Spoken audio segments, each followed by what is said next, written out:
पहले तो 1 साल तक सब कुछ ठीक ठाक ही चल रहा था, लेकिन रेशमी का 10th एग्जाम के बाद उसका बर्ताव में मोहित ने कुछ बदलाव सा देखा।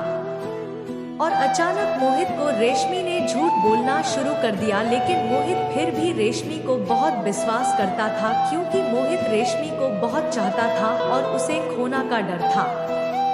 लेकिन ऐसा क्या हुआ था जो लड़की बिल्कुल औरों से अलग थी, किसी अनजान से बात नहीं करती थी, जो लड़की मोहित से आज तक झूठ नहीं बोली थी, वह अचानक बदल कैसे गई। रेशमी के पापा से बात करने के बाद मोहित बिल्कुल टूट गया था और अपने कमरे में रोने लगा।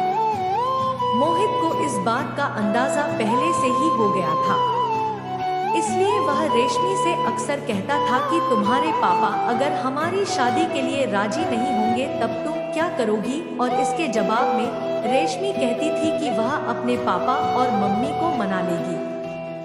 अगर मेरे मम्मी पापा नहीं माने तो मैं अपने मम्मी पापा को छोड़कर तुम्हारे पास चली आऊंगी। लेकिन मोहित उसकी ये बातों से राजी नहीं था। वह कहती थी नहीं, मैं और तुम दोनों मिलकर तुम्हारे मम्मी और पापा को मना लेंगे। लेकिन अब तो रेशमी के पापा ने साफ साफ माना कर दिया था। उस दिन मोहित बहुत रोया। दूसरे दिन रात को रेशमी ने मोहित को फोन किया और कहा, मोहित, तुम मुझे बहुत प्यार करते हो ना, मुझे हमेशा खुश देखना चाहते हो ना, और तुम मेरी खुशी के लिए कुछ भी करने के लिए राजी हो ना। मोहित ने कहा, क्या हुआ रेशमी, तुम आज अचानक ऐसी बातें क्यों कर रहे हो। रेशमी ने कहा, इसलिए क्योंकि मैं अब तुम्हारे साथ संपर्क रखना नहीं चाहती हूँ, मुझे तुम हमेशा के लिए भूल जाओ।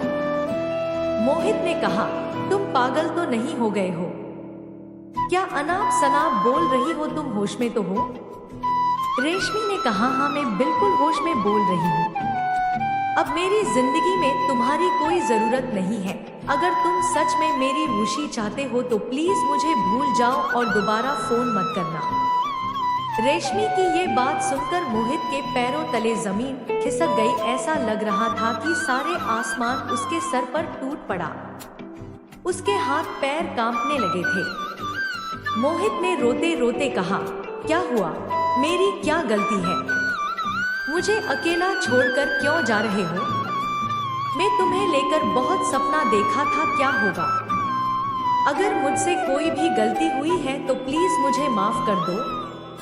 तुम समझ क्यों नहीं रहे हो, मैं तुम्हारे बिना जिंदा नहीं रह सकता, मैं तुम्हारे बिना जीते जी मर जाऊंगा।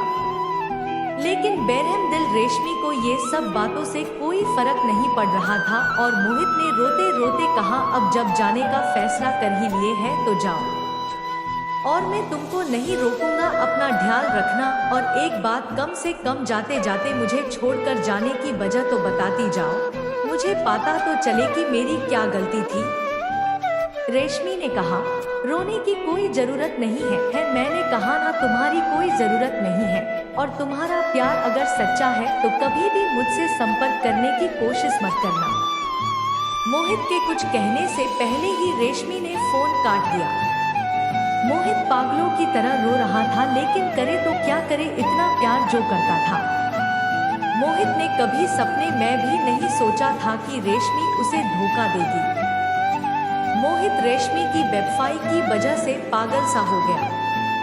ठीक से खाना नहीं खा रहा था, ठीक से नींद नहीं आ रही थी। अरे भाई, जो किसी से इतनी मोहब्बत करने के बाद जब उसे बेवफाई मिलती है ना, तब उसे इस दुनिया में सिर्फ एक अंधेरा की तरह लगती है। ऐसी ही मोहित के साथ हुआ था। उसे बुरी आदत लग गई थी, उसे अब जिंदगी से कोई मतलब नहीं था, उसे दुनिया से अब कोई मतलब नहीं था कि लोग हमारे बारे क्या सोचेंगे। मोहित की ऐसी हालत को देखकर उसके दोस्तों ने मोहित को संभाला और देखते ही देखते 1 साल बीत गया। वक्त के साथ साथ मोहित का दर्द और जख्म भी भर गया था। अब वह सब कुछ भूलकर एक अच्छी कंपनी में नौकरी करने लगा।